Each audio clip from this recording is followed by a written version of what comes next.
Hello, I'm Pam Hoffman, Everyday Spacer. At Everyday Spacer, we show regular folks how to personally and directly participate in space exploration, science, and astronomy. We're here on Friday nights at 9 p.m. Pacific Time, 12 midnight Eastern Time, and 3 p.m. on Saturday in Queensland, Australia. We're broadcasting live from Thousand Oaks. Thank you so much for joining us. Tonight, the topic is Globe at Night. We really need this. I'll be back in 6.8 seconds.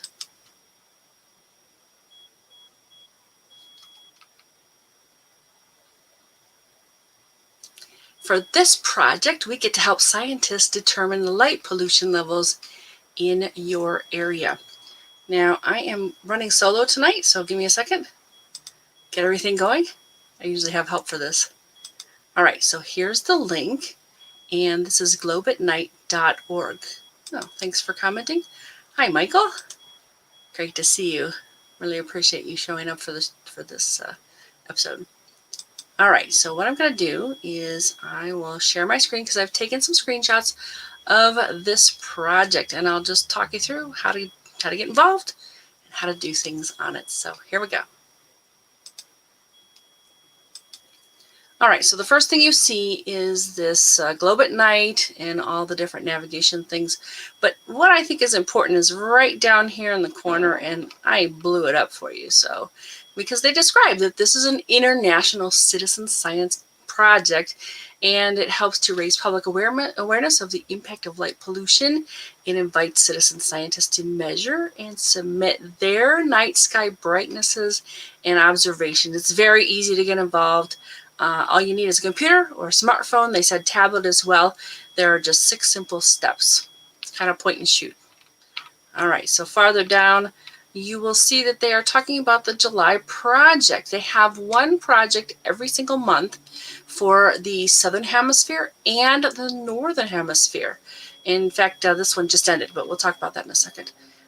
There is every month they have this, and it lasts for 10 days, and they pick nights when the moon is not really up in the sky, so you can actually look at the sky with no moon, and that won't affect how bright it is. Just what your area, the light pollution in your area, is what they're looking to gauge from this project. All right, and so there's a very, very nice video. A little bit down on the page, and it describes how you can make a difference, and they tell you why. There's lots of different things going on with this, and they have this, it's really short. They give you a couple of different screenshots, and then this delightful young lady comes and tells you how and why. And really, you can use this with either your cell phone or the website, globeatnight.org/web app. It's basically, it takes you to the same, format you can fill in. But I'll be talking about that in a second. So the 6 steps are: tell them when you made your observations and where you were when you made your observations. And that's sort of a screenshot of what it looks like. Then how dark was the sky? And they actually have, you can see it really small down here, little tiny little images of what the sky, how many stars you can see and what you can see. Then they ask you about the conditions, how cloudy was it, how clear it was, that kind of thing. Now this step 5 is optional. If you have one, they say, tell us what your sky quality meter gave us, and then you send in the data. So let's delve into this a little bit more. So again, you can use your smartphone, tablet, computer, and submit your data. All these links are available, and they go to the different, like the app and different pages that explain this. It's a pretty extensive site. I'm just going to cover how to do the actual, task for the project. They have social media connections, apps, Adopt a Street, which is another project related to this one. It's basically, you walk down the street, whatever it is, I think it's 100 feet, and you do it again. You take the reading again for that. There's materials for libraries and a map of your area. And this is the cool part too. They got a SciStarter recognition. They were called they were in the top 20 projects of last year, of 2020. I think that's pretty cool. I don't know if you recognize this, but I certainly do. It's a pretty big deal website. So I say take a look. It's pretty cool. There's lots of stuff on there, and depending on who you are and what you like, that kind of thing.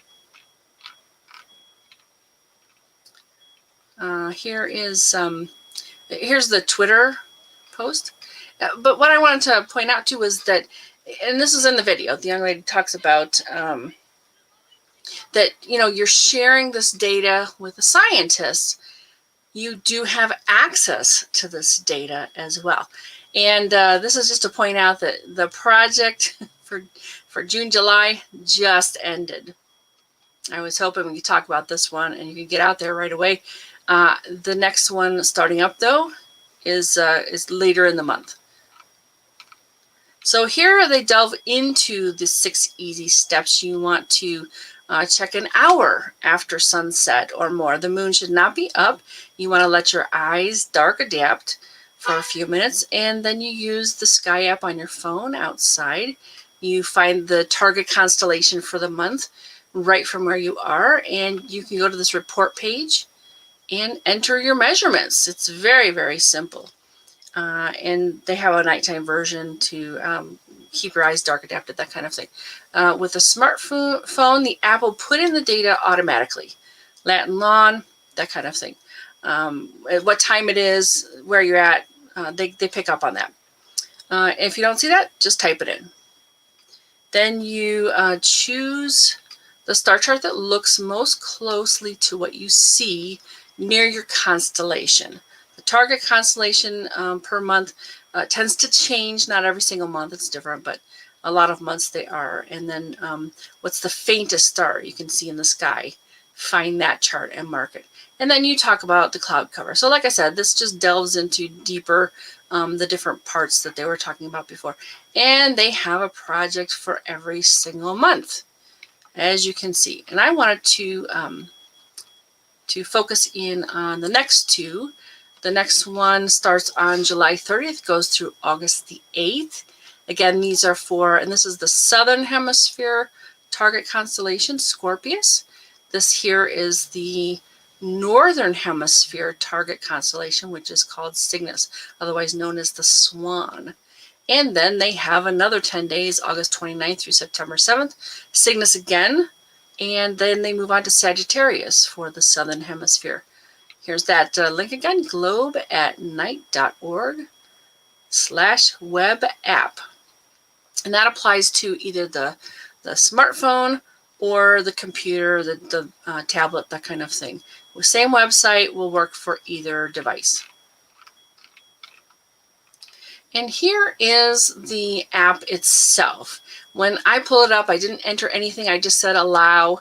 It found my location and it filled in the date and the time, and it actually found my house. I didn't enter this, my address or anything, but it was there. And so then you can see the different charts on below, and if you hover over them, they will give you magnitude information as well. But you pick the one that looks the closest to what you're actually seeing in the sky, and they do indicate the constellation. In this case, it's Hercules. So then you go to what were the sky conditions? Was it cloudy? Was it clear? You can actually add some notes about that, and also some other comments they have here. And see, they filled in for me. I'm in California in the United States. There's my latitude and longitude and elevation. So if you have a sky quality meter, and I guess this is an app that you can get for a couple bucks, go ahead and enter that information here. It is optional. You don't have to do that. And if you are on SciStarter and you have an account and you want to get credit for your contribution to this project, go ahead and enter your account information there. And then you hit the Submit Data button. These are the organizations that are involved with this, and it's the National Science Foundation, which it's part of this, their program is Noir Lab, so that's what that's about. And they say it's the preeminent National Center for Ground-Based Nighttime Optical and Infrared Astronomy, managed by the Association of Universities for Research in Astronomy, that's ARA. And that's all under the cooperation of National Science Foundation. All right, so that is a quick overview. Oh, hello. I was looking at my my slides, so I couldn't see your greetings. Thanks so much. All right, Michael, I'm not sure what you're referring to there, but okay. Woke up early today. Great, great. Hey, Cliff, thanks for joining us. I am flying solo today. Jeff actually went to Michigan. I took him to LAX this morning at 3:30. And hi, Cliff. Yeah, good. Awesome. I love this. You guys are getting to know each other, too. And hi, Michael. Yay. Yes. So Cliff asked if they have it for the, and I presume you mean, when you say south, I presume you mean the southern hemisphere. They give you a constellation to target in both the northern hemisphere and the southern hemisphere. And you probably recognize it from what I was saying when I was describing the different projects. Because like I said, they have one every month. It spans 10 days in a row. And you can help as little or as much as you would like to. So that's the project. I think it's very important. They want to understand how it affects our health, how it affects the environment, and the wildlife in the environment, that kind of thing. And of course, how would Van Gogh do his Starry Nights art project if he didn't have a beautiful starry night to be inspired and aspired by? So yeah, I think this is important, and I would really urge you to take a look and help out if you can, if you would like to. I think it's just going to be a really fun way to contribute and to enjoy the night sky even more than you already do. And it looks very, very simple. You just fill in the fields and then hit submit. All right, so if you have more questions about that, I would love to answer those. And at this point, I'm going to delve into what you can see in the night sky in the next week. That's July 9th through July 16th. Today is the new moon. July 12th, Venus and the moon are in conjunction. You want to look low in the west right after sunset. The moon is 3 days old, so it's a thin crescent moon, and it will set soon after the sun does. Venus and the moon are both easily seen naked eye. Oh, hi, Stephanie, thanks for joining us. Yeah. Yes, you could certainly do all 10 days.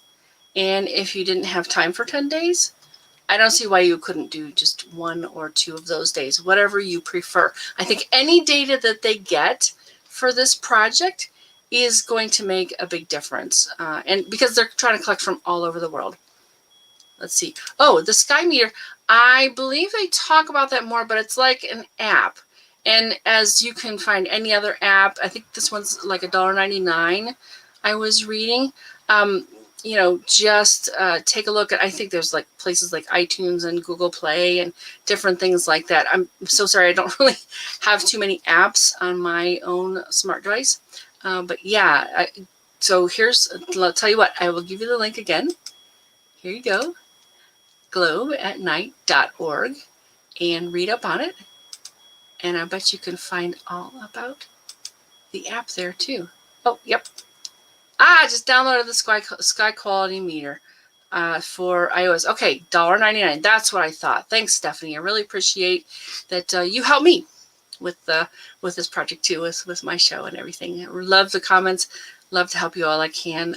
Let me know if you have more questions. All right, so back to our ephemeris. July 12th is also National Simplicity Day. I love that. On the 13th, Venus and Mars are in conjunction. You want to look again west right after sunset. Venus and Mars will also set fairly quickly. Venus is easily seen. Mars is fading, and they say that binoculars will really enhance the view of Mars at this point. All right, July 15th, National Give Something Away Day. And then we're back on July 16th and our next Friday night show. So yeah, find us here on Everyday Spacer on our Facebook page or the Everyday Spacer YouTube channel. That is July 16th is also National Get to Know Your Customers Day. I love that. So if you or someone you know has done something interesting involving space exploration, science, astronomy like that, we'd love to share our live. Join us again next Friday, July 16th. Jeff is still in Michigan. And I'm going to delve into the NASA's Astrophoto Challenges a bit more. We mentioned that a couple of weeks ago. They started it on July 1st, and you still have time to participate. It goes till August the 30th. So I'm going to see what I can learn about that and share exactly what it takes and all the different videos. I know they have some different videos going that explain exactly what the projects are and how you get involved and what you might get out of it. Thanks. You're very welcome, Cliff. Thank you so much for being here. Really appreciate that. Let's see. All right. So, and thank you, as school purposes. Can we identify star systems using a telescope? If you don't mind helping me out to clarify a little bit more, when you say star systems, are you thinking about actual individual stars, constellations, asterisms? Help me out here. I would love to answer a little bit more specifically. All right, so let's see. Where am I? Oh, yes, this is the planet Earth. I'm working on bringing some more guests. We have Sarah Treadwell scheduled for July 23rd, and Valerie Stimek. We're still trying to get a hold of her. Grant Blaisdell, we're just figuring out the date now. And Chelsea Goat, she was on the Weekly Space Hangout a few weeks ago, and she was fabulous. So, yeah, oh, okay, stars that orbit each other. All right, thank you so much. I did not get that out of that. It sounds like you're talking about binary systems, and sometimes there are 3 stars in a particular in orbit around each other, that kind of thing. Is that what you're thinking about? And you know, some binary stars you can actually see naked eye if you have good eyes. Now, if you're a little older like I am, it gets harder. The young people can definitely tell. But yeah, if you get out some binoculars or a telescope, you can very definitely distinguish between the 2 stars in a binary system. And sometimes you can actually see colors. There's actually a whole program where you take photos of a whole bunch of binary stars that they talk about, and then you submit them, and they get you, I think it's a certificate. There's lots of cool projects out there for amateur astronomers. I hope that helped. And yeah, if you want to do that, take a look. I'll tell you what, I'll put it on my list of things to look into, because that's a really cool project. And I think that would be really fun for, it sounds like you're part of a school. So yeah. All right, people, I will continue to check out the comments after the show even, and answer questions if I can, get help if I can't. And I will see you next week. Have a good one. Oh, Cliff, one more. All right, let's see. No, my door's open because it's very warm here. And it was one of my neighbors, I think. Thanks, Cliff. Love seeing you here, everybody. Cliff, Stephanie, Michael, and I don't know your name. I'm sorry, as school purposes.